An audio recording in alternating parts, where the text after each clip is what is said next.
안녕하세요. 이 아침에 주실 하나님의 새 은혜와 영광을 기대하며 하나님 앞으로 나아갑시다. 오늘 축복의 기도는 시편 19편입니다. 하나님의 말씀이 얼마나 귀하고 좋은 것인지에 대해 송축하는 시편입니다. 우리도 다윗과 같은 이런 말씀에 대한 사랑을 가지기를 소망하며 기도합시다.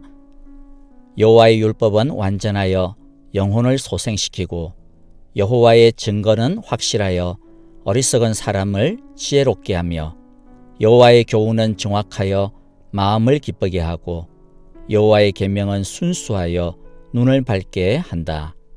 여호와를 경외하는 도는 티없이 맑아서 영원토록 견고히 서 있으며 여호와의 법도 진실하여 한결같이 의로우니 주님의 교훈은 금보다 순금보다 더 사모할 것이니 꿀보다 가장 순수한 꿀보다 더 달다. 그러므로 주님의 종이 그 교훈으로 경고를 받고 그것을 지키면 푸짐한 상을 받을 것이다. 그러나 어느 누가 자기 잘못을 낱낱이 알겠습니까? 미처 깨달지 못한 죄까지도 깨끗하게 씻어 주십시오. 주님의 종이 죄인 줄 알면서도 고의로 죄를 짓지 않도록 막아주셔서 죄의 소나기에 다시는 잡히지 않게 지켜주십시오. 그때야 나는 온전하게 되어서 모든 끔찍한 죄악을 벗어버릴 수 있을 것입니다. 나의 반석이시여 구원자이신 여호와여, 내 입의 말과 내 마음의 생각이 언제나 주님 앞에 연락되기를 원하나이다. 아멘. 이 시간 우리 함께 찬양을 드릴 텐데요. 여러분 어제 드렸던 찬양 어떠셨나요? 저는 하늘과 땅을 보고 있으면 마음이 참 평안해지는 것을 느낍니다. 왜냐하면 거기에서 하나님의 오묘한 손길을 느낄 수 있기 때문입니다. 오늘도 어제의 찬양을 다시 한번 드리겠습니다. 우리 모두도 온 세상에 충만한 하나님의 영광을 느끼고 알기를 바랍니다. 같이 찬양하겠습니다.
오늘의 말씀은 신명기 11장 1절부터 12절까지입니다.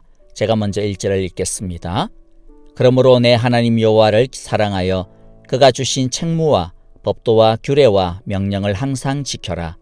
너희의 자녀는 알지도 못하고 보지도 못하였으나 너희가 오늘날 기억할 것은 너희의 하나님 여호와의 교훈과 그의 위엄과 그의 강한 손과 표심팔과 이집트의 바로 왕과 그의 온 땅에 기적과 표징을 일으키신 것과 여호와께서 너희 뒤를 쫓아온 이집트의 군대와 군마와 병거를 홍해 바닷물로 휩쓸어 오늘에 이르기까지 흔적도 없이 멸하신 일과 또 너희가 이곳에 이르기까지 광야에서 너희에게 행하신 일과 르우벤의 손자요 엘리압의 아들인 다단과 아비람에게 하신 일, 곧 땅이 입을 벌려 온 이스라엘 가운데서 그들과 그들의 지방과 장막과 제 발로 걸어다니는 모든 짐승을 함께 삼켜버리게 하신 일이다. 너희는 여호와께서 하신 이 위대한 모든 일을 너희의 눈으로 보았다. 그러므로 너희는 내가 오늘 너희에게 명하는 모든 명령을 지키라. 그리하면 너희가 강성할 것이요 너희가 건너가 차지할 땅에 들어가서 그것을 정말로 차지할 것이다. 또 여호와께서 너희의 조상들에게 맹세하여 그들과 그들의 후손에게 주리라고 하신 땅, 곧 젖과 꿀이 흐르는 땅에서 너희의 날이 오래 지속될 것이다. 너희가 들어가서 차지할 땅은 너희가 나온 이집트 땅과는 다르다. 이집트에서는 채소밭에 물을 줄 때처럼 씨를 뿌린 뒤에 발로 물을 댔지만 너희가 건너가서 차지할 땅에는 산과 골짜기가 많아서 하늘에서 내린 빗물로 밭에 물을 댄다. 너희 하나님 여호와께서 몸소 돌보아 주시는 땅이며 연초부터 연말까지 내 하나님 여호와의 눈이 항상 그 위에 있는 땅이다. 아멘.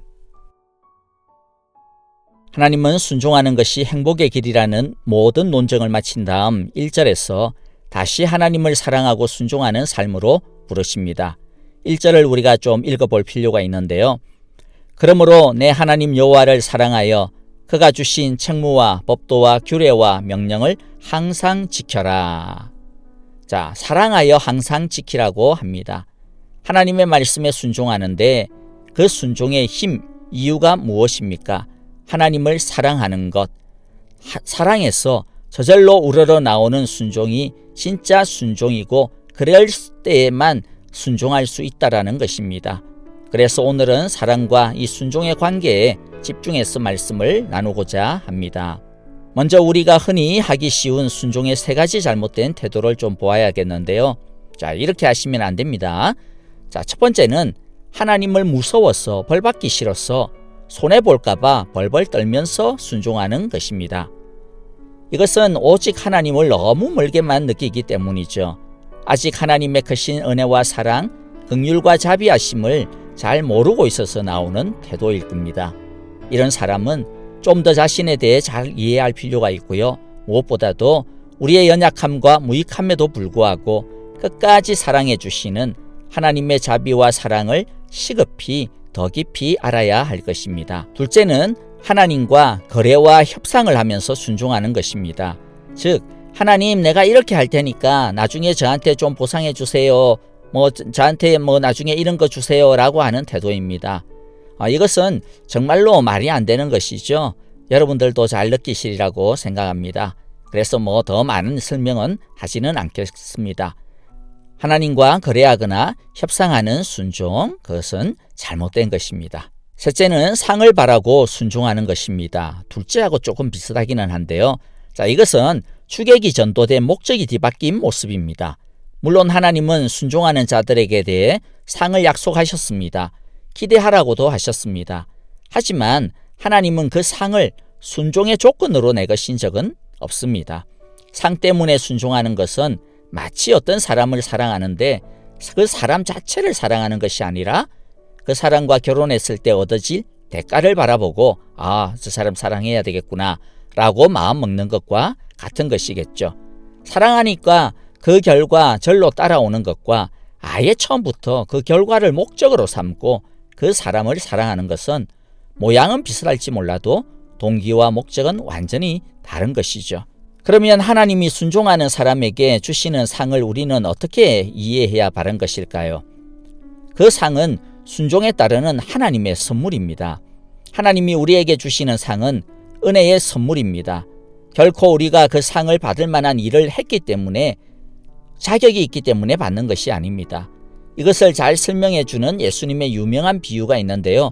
누가복음 17장 7절부터 10절에 나오는 무익한 종의 비유입니다. 요즘은 종이나 노예 제도가 없어서 잘 와닿지 않을 수가 있는데, 당시의 배경에서 이해를 좀 해야 됩니다. 9절 10절만 읽어보겠습니다. 그 종이 명령한 대로 하였다고 해서 주인이 그에게 고마워하겠느냐? 이와 같이 너희도 명령을 받은 대로 다 하고 나서 우리는 쓸모없는 종입니다. 우리는 마땅히 해야 할 일을 하였을 뿐입니다. 하여라. 자, 당시에는 종이 한 것에 대해 주인이 보상하지 않는 게 당연했습니다. 그런데도 불구하고 주인이신 하나님이 우리의 순종에 상을 주시는 것은요, 하나님이 하지 않아도 되는 그 이상을 우리에게 베풀어 주신 것이죠. 그래서 은혜인 것입니다. 그러므로 상은 은혜이지 당연한 보상이 아닙니다. 하나님과 거래하지 마십시오. 하나님은 하늘에 계시고 우리는 땅에 있습니다. 자, 이제 두 번째 생각해 볼 것은, 사랑으로 순종하는 것은 순종의 가능성과도 관계가 있는 것입니다. 우리는 하나님의 말씀에 순종하는 것이 힘들다라고 많이들 이야기합니다. 그런데 하나님은 자꾸 순종하라고 합니다. 그것도 모든 말씀을 말이죠. 너무한 거 아닙니까? 그런데 하나님은 우리에게 사랑할 수 있는 에너지를 이미 주셨습니다. 그게 뭐냐면 사랑이라고 하는 마법의 에너지입니다. 하나님과의 사랑에 푹 빠지면 사랑의 엔돌핀이 우리를 순종의 길로 이끕니다. 그냥 이끄는 것이 아니라 순종하는 게 재밌어집니다. 여러분의 경험을 한번 떠올려 보시면 금방 이해가 될 겁니다. 사랑하는 사람이 기뻐하는 것을 보면 아무리 힘든 일도 너끈하게 할 수 있어지지 않습니까? 사랑의 눈이 확 돌아가면 안 하던 짓도 아무렇지도 않게 하게 되고, 그것도 누가 시키지 않아도 콧노래를 불러가면서 하게 되는 게 사랑에 빠진 사람들의 모습일 겁니다. 왜 그렇습니까? 사랑의 힘이기 때문이죠. 그래서 예수님은 진리를 위해 사투를 벌이고 있었던 에베소 교회를 향해서 안타깝게 말씀을 하셨던 적이 있습니다.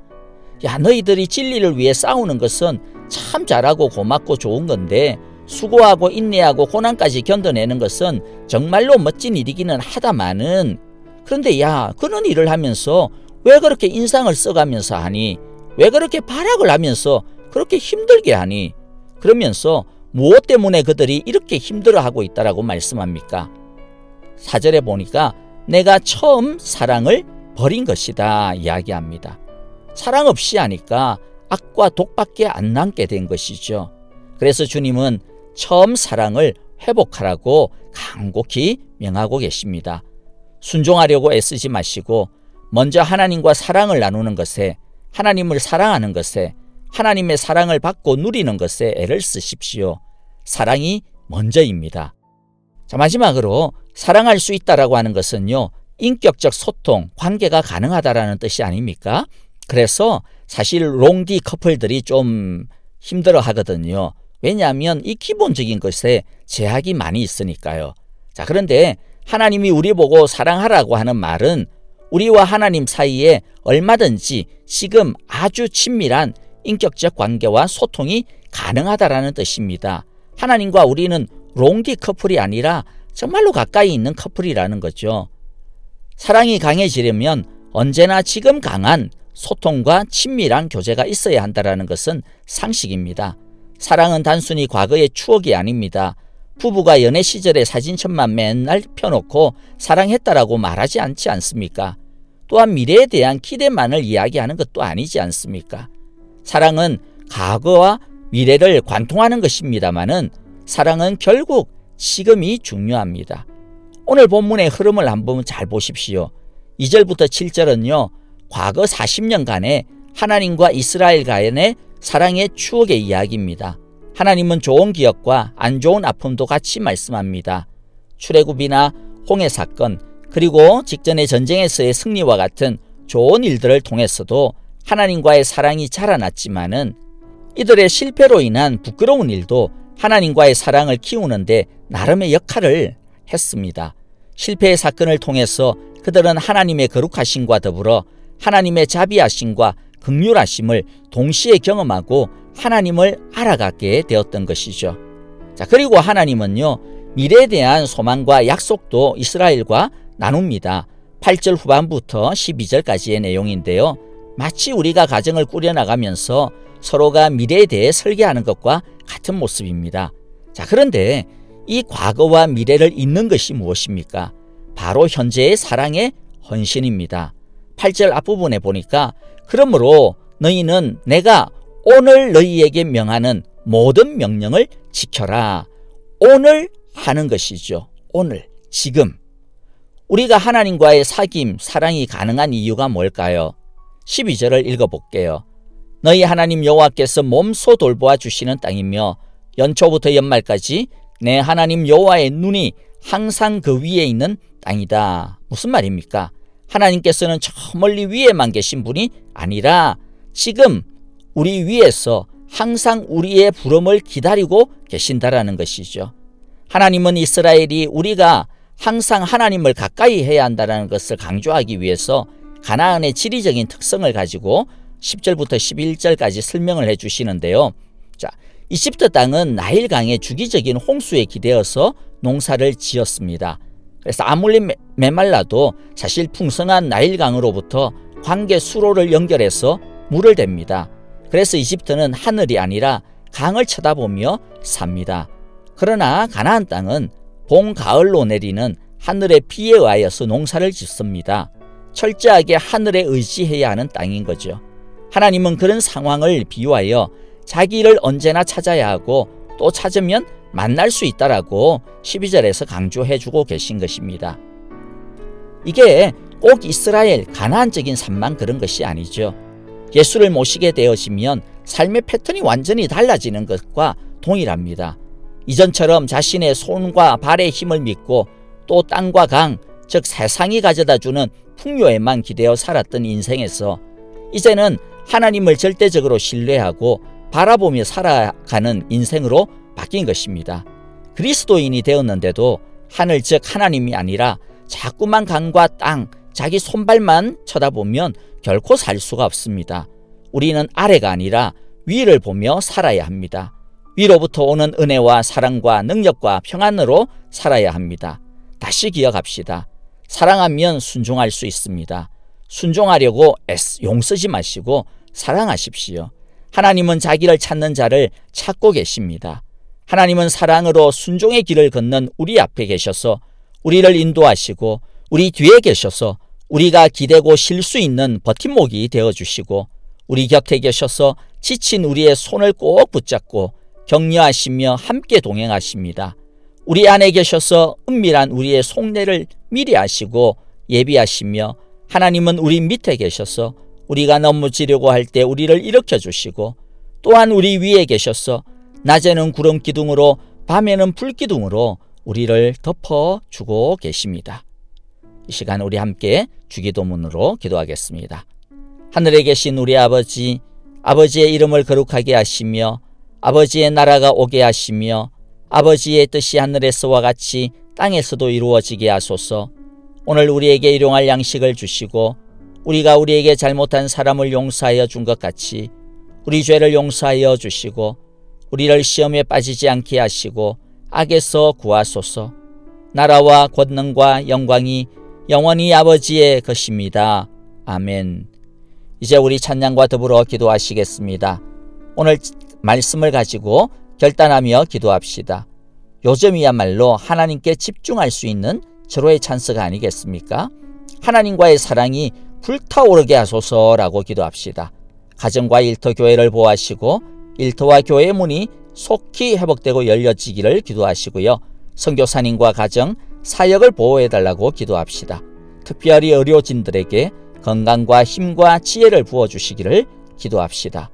하나님의 사랑으로 가슴 벅찬 하루가 되시고 우리는 내일 또 사랑에 빠진 이쁜 모습으로 뵙겠습니다. 감사합니다. 안녕히 계십시오.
함께하리.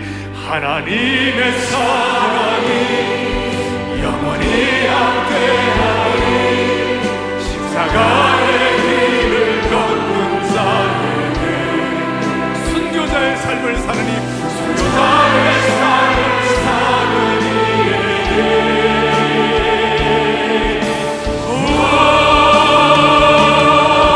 조롱하는 소리와 세상 유혹 속에도 주의 순결하신 분과 되리라. 내 생명 내 생명 주님께 우리의 마음을 깨끗하게 해주시는 찬양이에요. 하나님의 사랑이 영원히 함께하리. 하나님의 사랑이 영원히 함께하리. 십자가의 길을 걷는 자에게 순교자의 삶을 사느니 순교자의 삶을 사는 이에게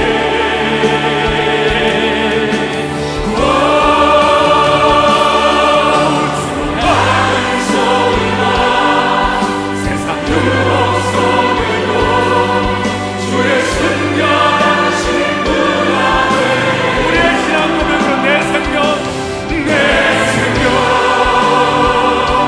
주님께 내 마음에 주를 향한 사랑이 나의 마음엔 주가 주신 진리로 내 마음에 주를 향한 사랑이 나의 마음에 주가 주신 진리로 나의 눈에 주의 눈을 채워주소서. 내 입술엔 찬양의 향기가 내 입술에 찬양의 향기가 두 손에는 주를 닮은 성이 나의 삶에 주의 은정 함께 하소서. 괜찮으시다면 우리 두 손을 번쩍 들고 하나님의 사랑을 갈구합시다. 하나님의 사랑이 영원히 함께하리. 십자가의 길을 걷는 자에게 순교자의 삶을 사느니 순교자의 삶을 사느니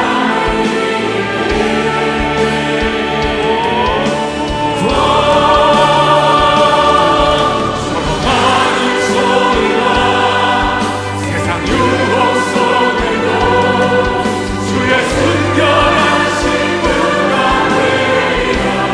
내 생명 내 생명 주님께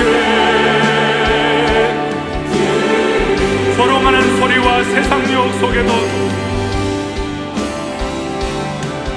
조롱하는 소리와 세상 유혹 속에도 주의 순결하신 분과 되리라.